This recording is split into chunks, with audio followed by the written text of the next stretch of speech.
1944. In the ruins of wartime Italy, elite German troops are on a special mission. We saw people beaten up, killed. They just shot them. They have been sent by Heinrich Himmler, the head of the Nazis' murderous SS, to seize a precious treasure before Italy falls into Allied hands. They're searching for what has been called the Bible for the Aryan race, a book which will justify the most horrific policies of Nazi Germany. It gives an academic justification to the idea of a difference between peoples. This is what our ancestors used to be like, pure and unlike any other people. Once you create the idea that some races are inferior, then you've got a legitimacy to start murdering people, by the race load. The book is so important that Himmler will stop at nothing to get it. This is the true story of the Nazi quest for the Book of Power.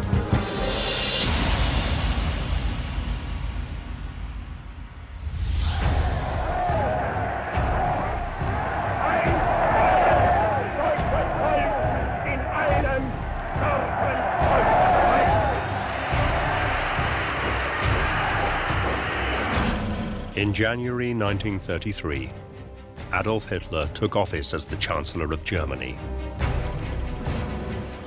But his hold on power was not as secure as it seemed. The Nazis had won less than half the popular vote. The nation was divided, and he needed to unite it.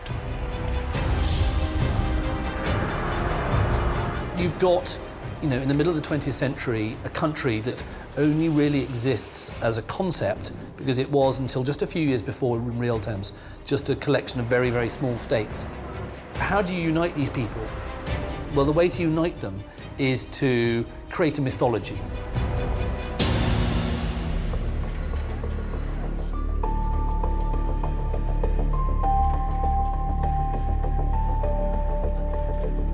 The myth that the Nazis hoped could unite the German people was the idea that they were descended from a race superior to all others, the Aryans.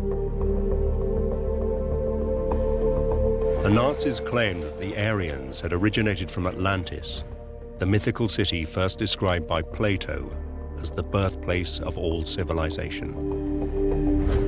They claimed that in prehistoric times, these Aryans had settled on the North German plains. They were said to be a race of tall, flaxen-haired warriors who uniquely possessed the genius to create civilization. Hitler believed that the German people were descended directly from these superhumans. There is this need in the Nazis to demonstrate that they were a kind of cradle of civilization, that they'd been there for a long, long time. The Nazis claimed that before the ancient Greeks and Romans were ruling the Mediterranean, the ancestors of the Germans had already spawned a great northern European civilization. There does seem to be a tendency to want to endorse your current position in the world by taking your history as far back as it can go to show that you got there first. Perhaps you're more advanced, perhaps you're more legitimate to be in this role. This Aryan myth was the one the Nazis believed could rally the German people to their banner. Everything has to tie back to promote the idea that the Germans are the best, quote, race in the world.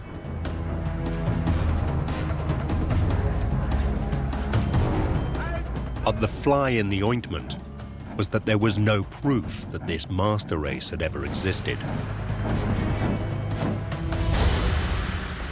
But an ancient manuscript was said to exist which supported the Nazis' ideas. It told of a people who lived in Germany thousands of years before, and the Nazis believed that this book would prove all their theories to be true. It was called the Germania and was written in Rome nearly 2,000 years before. In the 1st century AD, the Roman Empire was reaching its height, stretching from Africa and the Mediterranean to the lands of the Britons. But the Germania told of a group of people in the north of mainland Europe who even the Romans could not quell. A people called the Germanen. In 9 AD, one of Rome's most famous generals, Quintilius Varus, led an army of 3 legions to conquer the Germanen.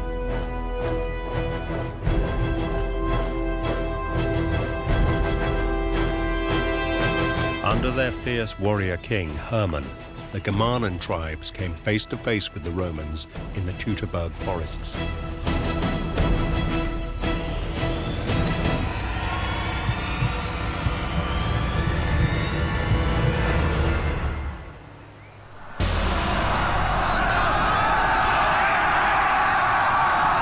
There, they dealt the mighty empire a devastating blow. All 3 Roman legions were wiped out. Germany for the Romans was a very emotive place, precisely because of this disaster in AD 9, where this general Quintilius Varus lost these 3 legions.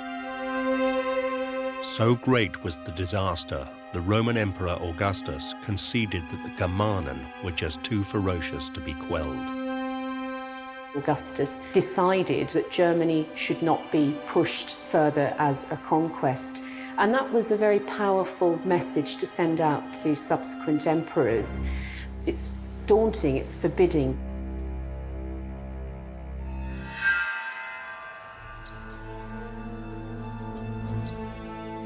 The Nazis claimed that the modern Germans were the direct descendants of King Hermann's fearsome warriors.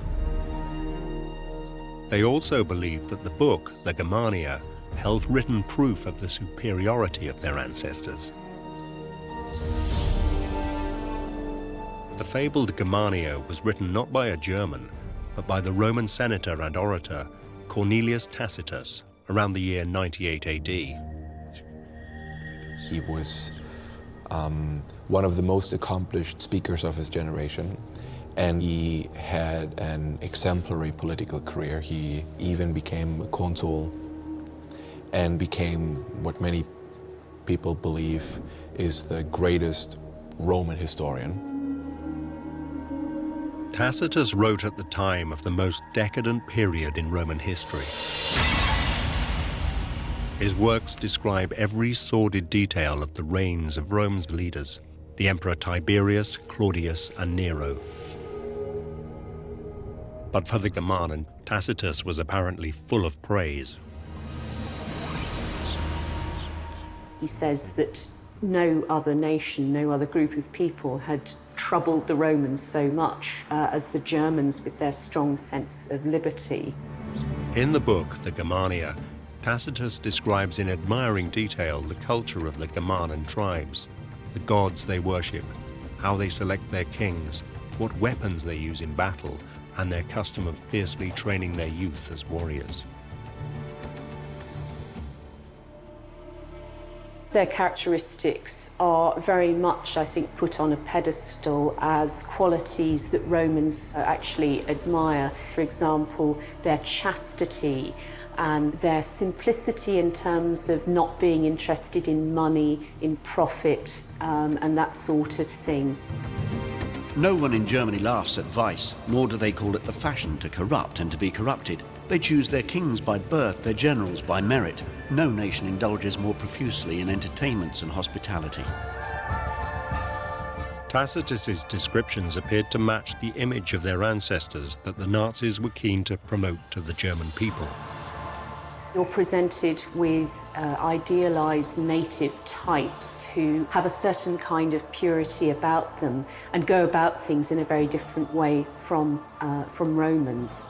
There's this whole tradition of reading the Germania as if it were a glorification of the noble savage.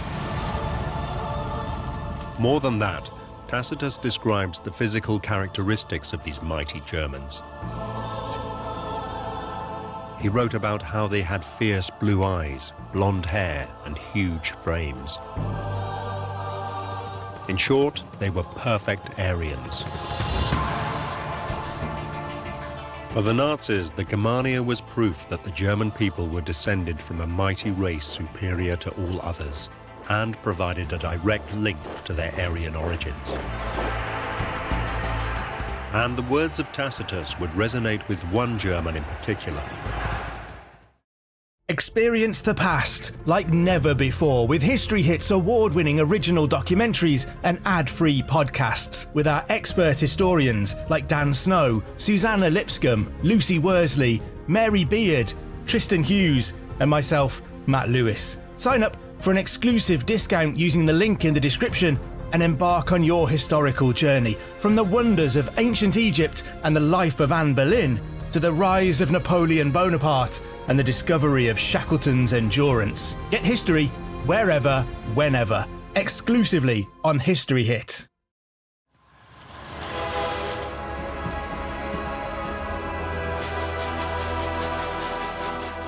In 1924, a young failed chicken farmer called Heinrich Himmler read the Germania on a long train journey and would be inspired by the words of Tacitus.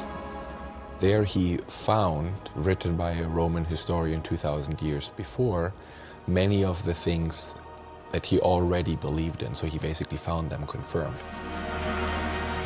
After reading the Germania, the young Himmler confided to his diary, I was lost in the glorious image of the loftiness, purity, and nobleness of our ancestors. He wrote down in his diary that he hoped that the Germans would be so again. So it had a huge impact on him. Himmler would go on to become one of the most powerful men in Nazi Germany. Throughout the 1930s, Himmler becomes a very, very key figure in the Third Reich. He's a very underrated figure because he's quiet and unassuming. He looks quite bookish with his little glasses and his short hair, and he's a former chicken farmer, and obviously that's quite funny. But actually, don't underestimate Heinrich Himmler. This is a man, throughout the whole arc of the Nazi regime, is a man who grabs power little by little.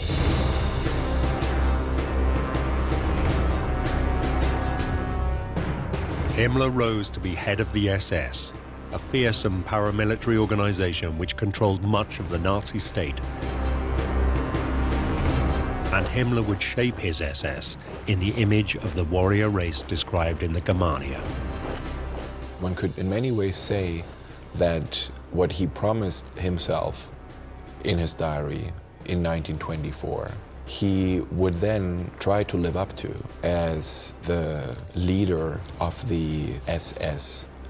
He himself conceived of the SS as the vanguard of the future Germanic Empire. But more than that, Himmler believed the words of Tacitus didn't just have lessons for the SS, but for all true Germans.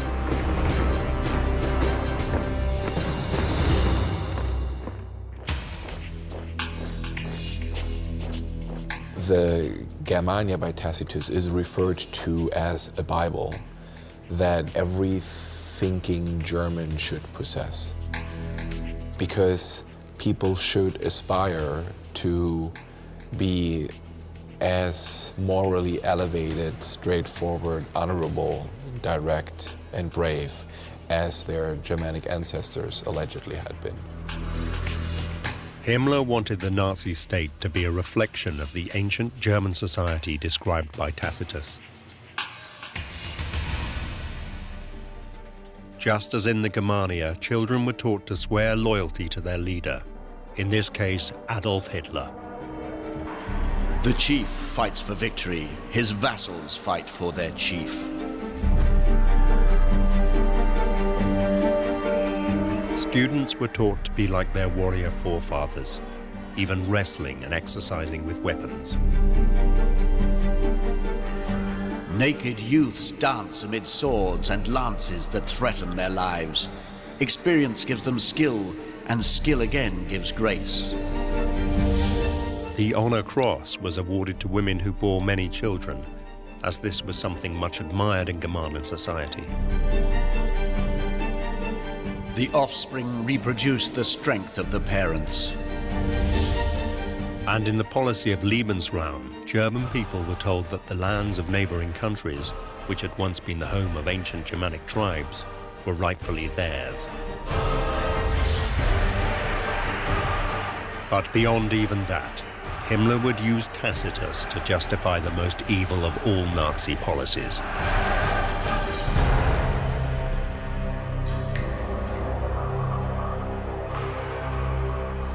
In 1935, the Nazis implemented the first of many racial laws. Called the Law for the Protection of German Blood and Honor, it was an ominous first step in the Nazis' anti-Jewish policies. It prohibits marriages between Aryan Germans and Jewish Germans. And it was based on one paragraph of the Germania. Key line in Germania is when Tacitus writes that the Germans are a people unto themselves, the implication being that there's no breeding with any other race or with any other people. They're a homogeneous group of people. Tacitus said they hadn't mixed with other people, so not only were they indigenous, but they were pure and unlike any other people. The Nazis were using the words of Tacitus to justify policies which would unleash an unimaginable terror on the world. It gives an academic justification to the idea of a difference between peoples. And once you create the idea that some races are inferior, you then create the idea that some lives are worth less than others. And once you create that idea, then you've got a legitimacy to start murdering people, by the race load.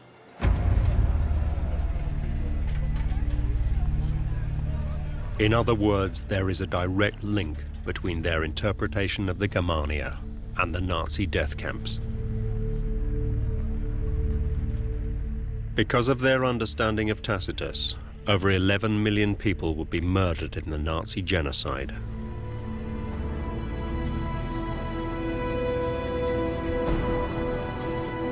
That's how disastrously influential that particular paragraph was. So important was this book to Nazi ideology that Himmler desperately wanted the authentic text. The trouble was that no one knew what had happened to Tacitus's original manuscript. So to find it, Himmler turned to one of the strangest and most sinister branches of the SS.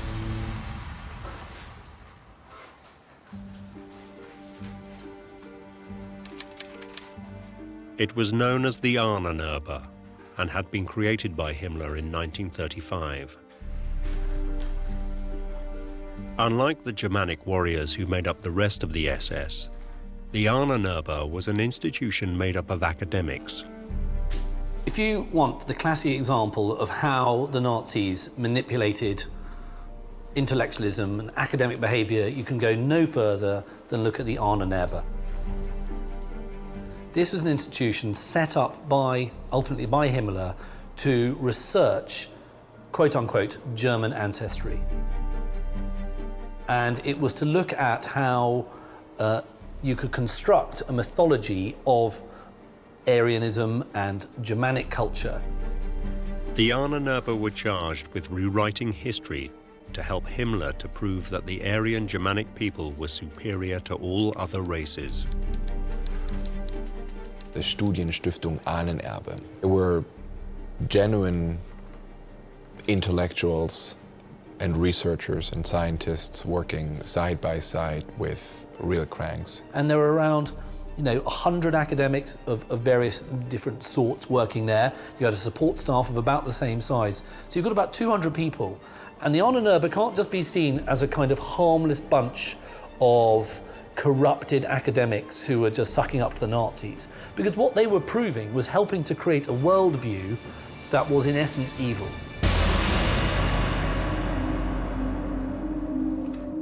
On Himmler's orders, the Ahnenerbe began to search for Tacitus's lost manuscript. Immediately, they encountered a problem. Tacitus's original no longer existed.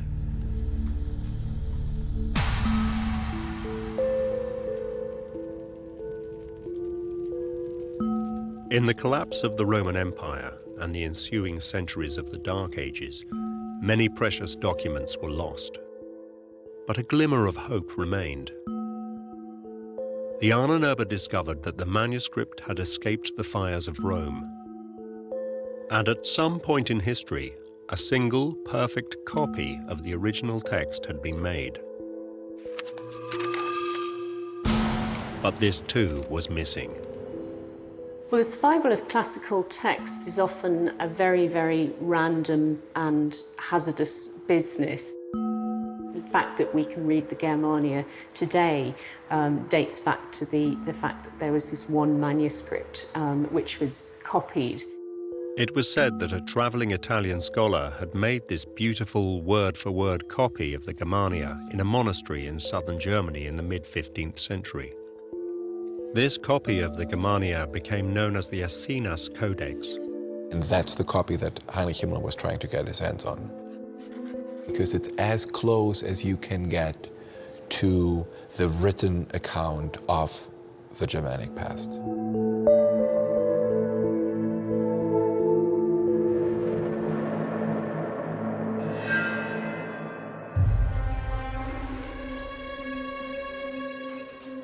The Ahnenerbe immediately began hunting down the Ahnenerbe codex. They scoured the world in their search. And eventually they brought some good news to Himmler.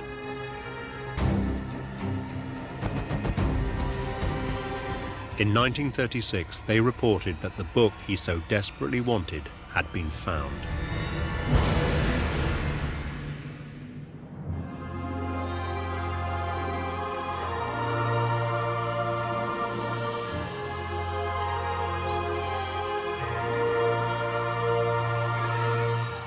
The Ahnenerbe codex had been traced to the east of Italy. For 200 years it had lain in obscurity in the vast private library of an Italian count, the Count Aurelio Baldeschi Baliani. My father was Conte Aurelio Baldeschi Guglielmi Baleani. In Italy, it's a very important title. My father had 3 houses. One is this villa where we are now. The other one is a palace in Osimo. And the other is the palace in Iesi. The Codex Ahnenerbe was stored in the library that they had in the Palazzo in Iesi. People had simply forgotten about it. The Count's libraries contained many other important documents, such as the letters of Casanova and writings by Cicero. So it's fairly easy to see how it would get overlooked. As a result, Count Aurelio Baldeschi Baliani was completely unaware of how important the Ahnenerbe codex was to the Nazis. Tacitus or Resino's codex was the most important book to Germany. We really never realized it was such an important thing. It was in this library of the family, and it was not really, nobody knew how important it was. But soon that would change.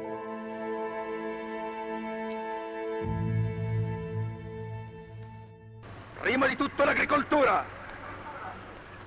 che deve trovare sbocchi per i prodotti ubertosi delle vostre terre. In 1936, Italy was ruled over by Benito Mussolini. Like Hitler, he was another fascist leader.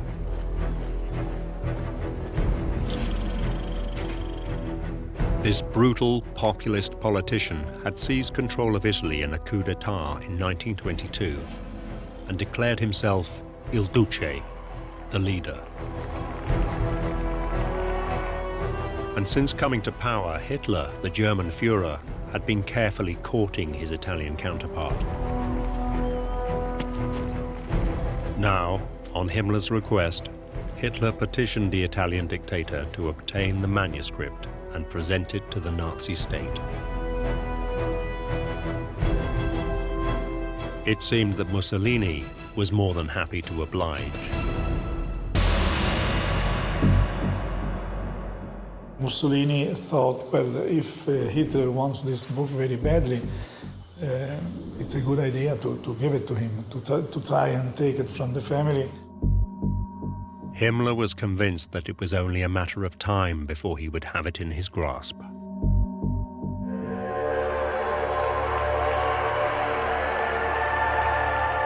He planned a triumphant return for the Germania at the 1936 Nazi Party convention, where hundreds of thousands of party members would be in attendance.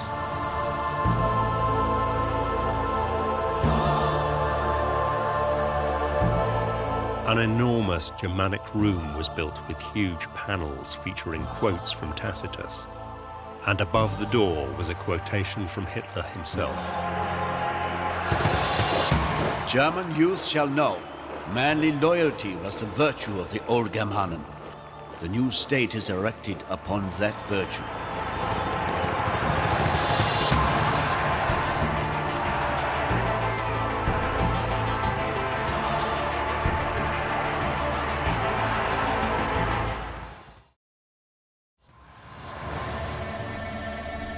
But Himmler hadn't reckoned on the stubbornness of the Count Baldeschi-Balliani.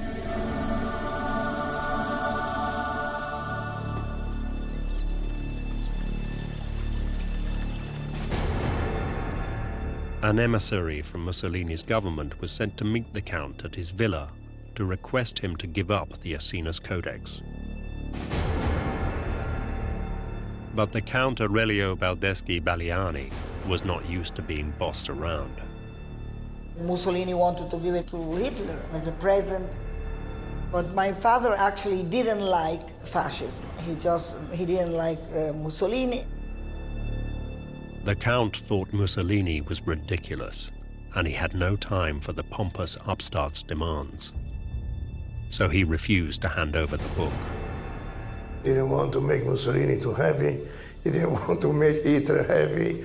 I mean, he didn't want to give it away. I was always proud of my father for everything. Just to say no and just to be very nonchalant about it. I think that demonstrates courage and intelligence.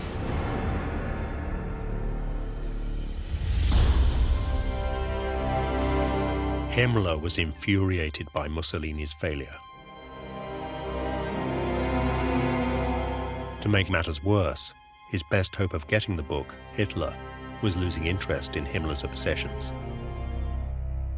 Adolf Hitler had, in private conversations on more than one occasion, only snide comments to make. He couldn't quite see what these scholar types, so fascinated with the Germanic past, actually had to contribute to the rise of, the German state.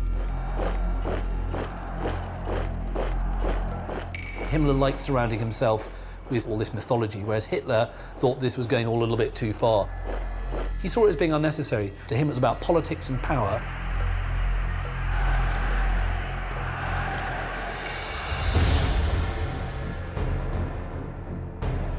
But Himmler refused to give up. He continued to put pressure on the Baldeschi-Ballianis, sending his own emissaries to meet with the Count. The interest in the book was very, very, very strong, and so they made several attempts to try and take this book from us. Finally, after 2 years of mounting pressure, Count Aurelio made a concession. The Germans couldn't have the book, but they could at least have a look at it.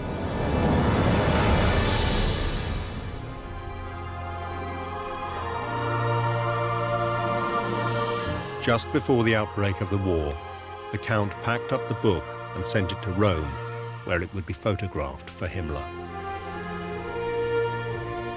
In Rome, it was presented to Himmler's emissary.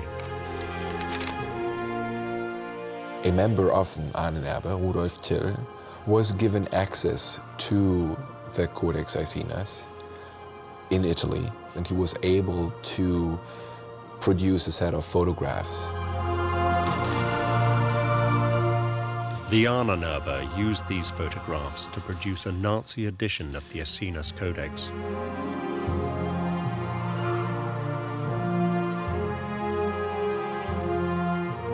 Himmler even wrote the foreword himself. The future will only be granted to those who understand the stock of their ancestry.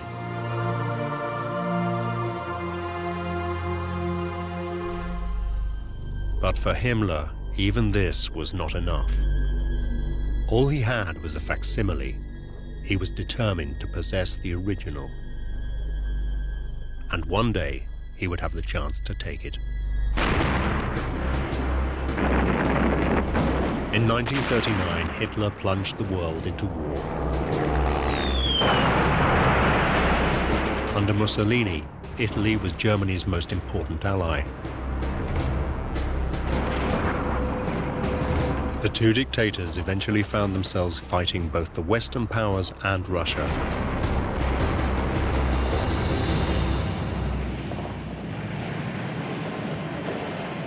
After 4 bloody years, the tide of the war turned against the fascist nations. In 1943, Allied forces landed in the south of Italy.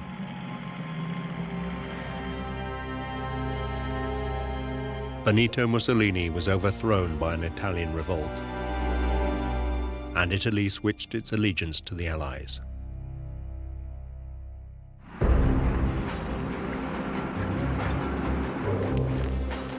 To shore up his southern flank, Hitler was forced to send German troops into Italy. Himmler now saw an opportunity to seize the Aesinas Codex from the Baldeschi-Balliani family.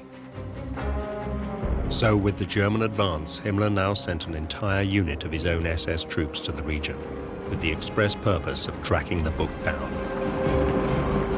But where was it?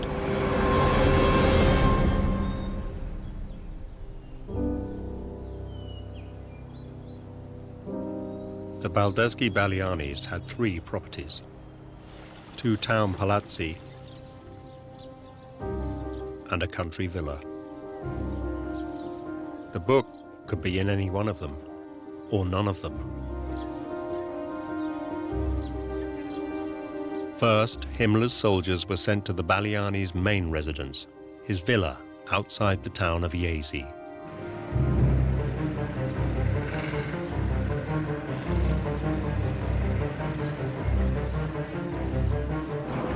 Mussolini was dead at the end. The Germans came looking themselves for the book.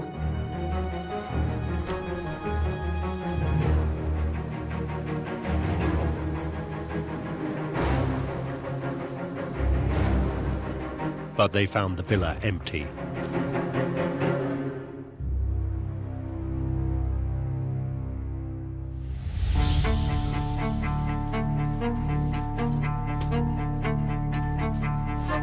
Days before, the Count had moved his family out of the villa to one of his other properties to protect them.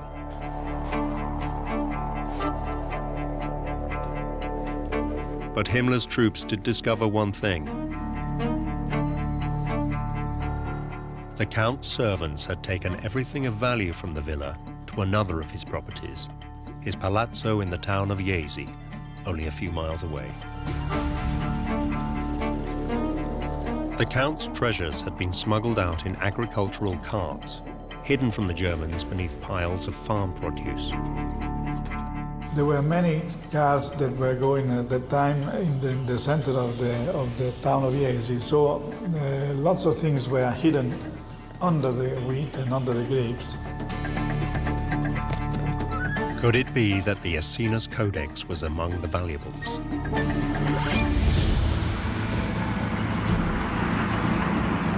So now Himmler's troops rushed to the palazzo in Jesi. They asked for the book in a very aggressive way. And also here, the waiters and the chauffeurs and all the people working in the house, maybe pretending they didn't understand the language, maybe risking also their life, because I mean, at those times, life was not so safe like it can be today in this kind of situation. But once again, Himmler's troops found nothing. Neither the Germania nor the Baldeschi family were in the villa at Jesi.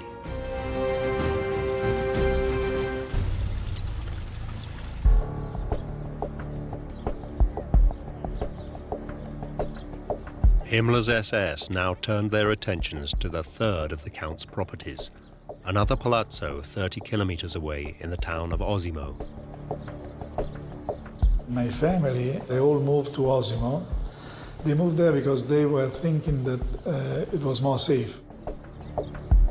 From their hiding place in Osimo, the Baldeschi-Balianis witnessed the horrors of life under the Germans. My brother and I used to look from the window and were really petrified because we saw people beaten up, killed. They just shot them. And so that was really a very, very horrible thing to see. And my parents didn't know we were seeing it, but I mean, children, you know, they climb up on a window and look down.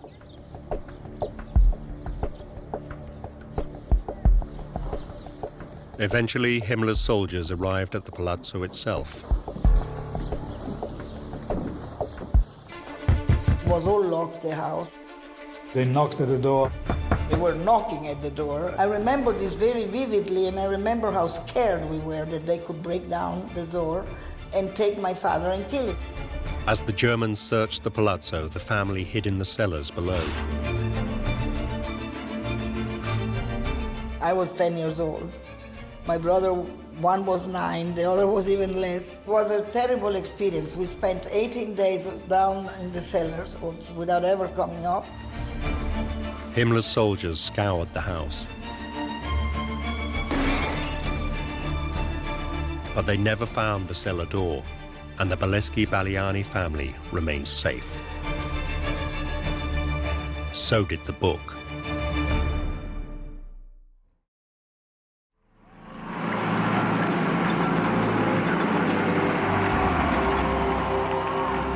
May the 8th, 1945 brought an end to 6 years of war in Europe.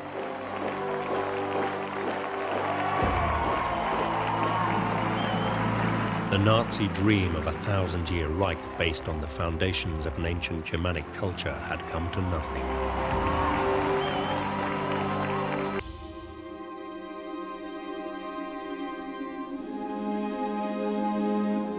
With the war over, the truth about the elusive Ahnenerbe codex would begin to emerge.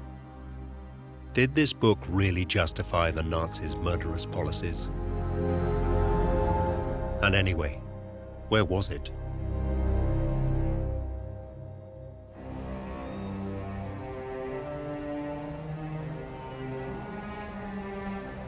One mystery was easily solved.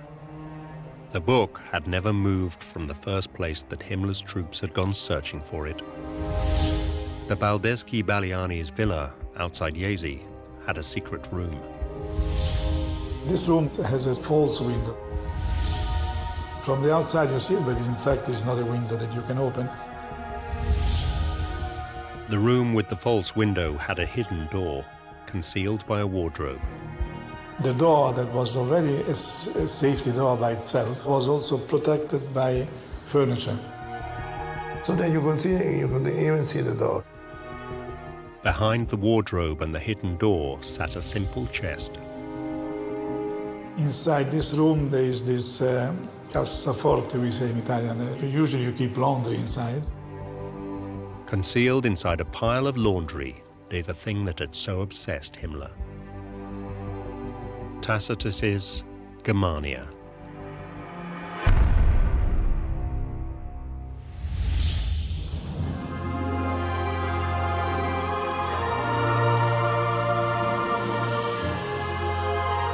With the threat of the Nazis gone, the Baldeschi Balianis no longer had to hide the book. The Italian government now recognized it as a national treasure, and the Baldeschi Balianis would display it with pride in their library in Jesi for the next 20 years.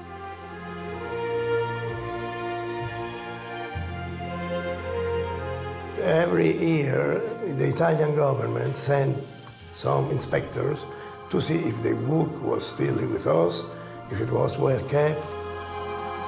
One year, the inspectors asked the Count to bring the book to Florence, as they couldn't make it to Jesi. In 1966, they were in Florence, these inspectors, and they said, well, I'll take the book to Florence and I'll show you the book there. The Count took the book to Florence in person, where he placed it in an underground bank vault overnight for safekeeping. The following day, he would take it to the inspectors. But then disaster.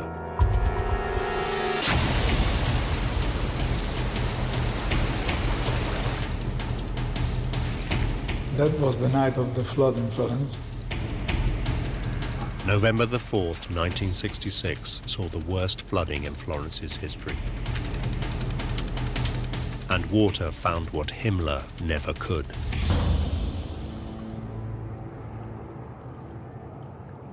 A flood came, and they weren't waterproof. So all the water with the gas, with the oil and paintings, they all went completely ruined. This manuscript was ruined for the first 2 or 3 pages, and the last 2 or 3 pages, it was seriously damaged. The first and the last pages were almost black. The writing looked like a negativa. It looked as if this treasure had been destroyed forever.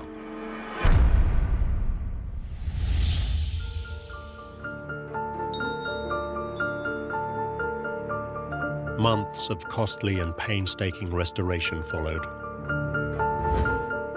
and the damage of the flooding was undone.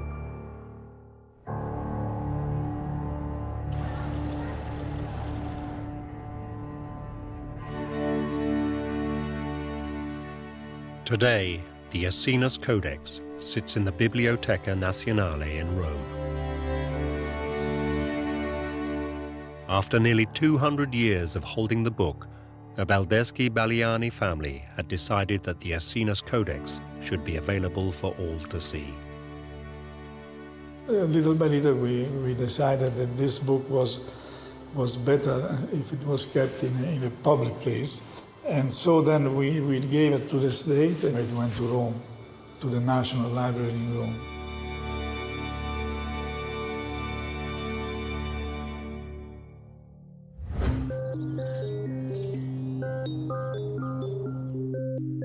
Now that the oldest version of Tacitus's manuscript can be studied by experts from all nations, a very different picture of the ancient Germans than that promoted by Himmler has emerged. For a start, Tacitus was not as enraptured with the Germanen as Himmler had made out.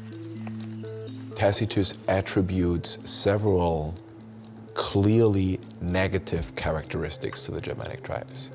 He basically speaks of their tendency towards drunkenness. To pass an entire day and night in drinking disgraces no one. Their quarrels are seldom fought out with mere abuse, but commonly with wounds and bloodshed. They were represented as liking their drink too much and having banquets, feasts during the day, this sort of thing. They themselves lie buried in sloth, a strange combination in their nature that the same men should be so fond of idleness, so averse to peace. He explicitly writes about their almost addiction to gambling. He also comments on what he describes as a form of laziness, basically. They pass much of their time in idleness, giving themselves up to sleep and to feasting, the bravest and the most warlike doing nothing. A sort of simple society, but one which has its flaws. In fact, what Tacitus described was far from the perfect Aryan society claimed by Himmler. In every household, the children, naked and filthy. They will be overcome by their own vices as easily as by the arms of an enemy.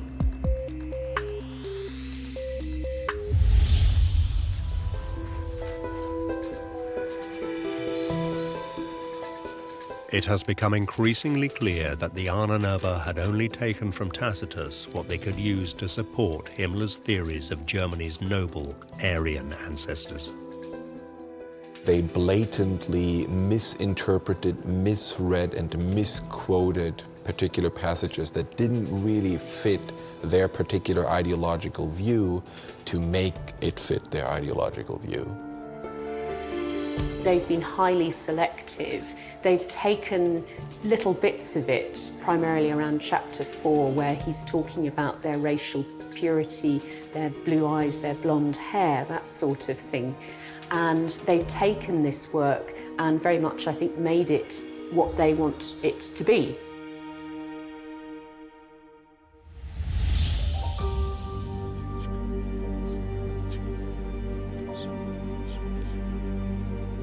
And the Nazis had chosen to keep hidden another key fact about Tacitus.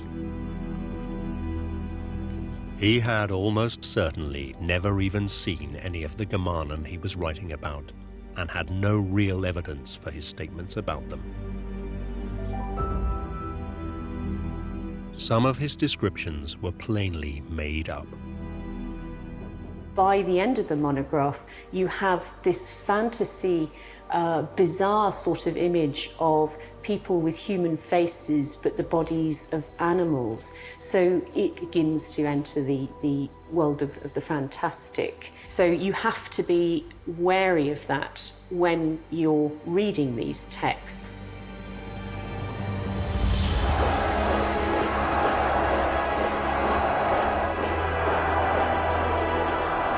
Himmler also willfully ignored another fact.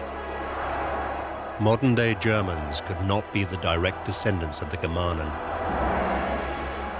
The Nazis, in referring to the Germanic tribes, referred to them as ancient Germans or the old Germans. And that's exactly the kind of step that you must not make, because it is a simplification. The Germani are different from the people that we would think of today as Germans.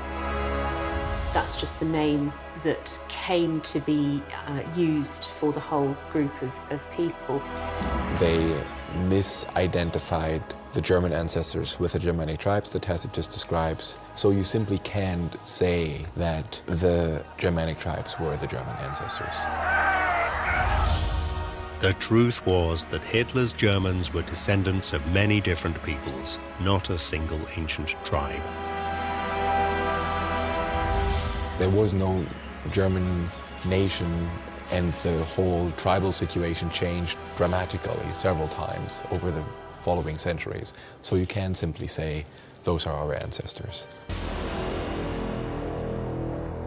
But Himmler was unconcerned about the truth of what Tacitus really said, and the truth of the origins of the German people. He desired the Ahnenerbe codex to help promote the vicious and racist policies of the Nazis. And the tragic fact is that even without ever laying his hands on the original, he was still able to use the words of Tacitus to aid the Nazis in their murderous policies, which resulted in the death of millions.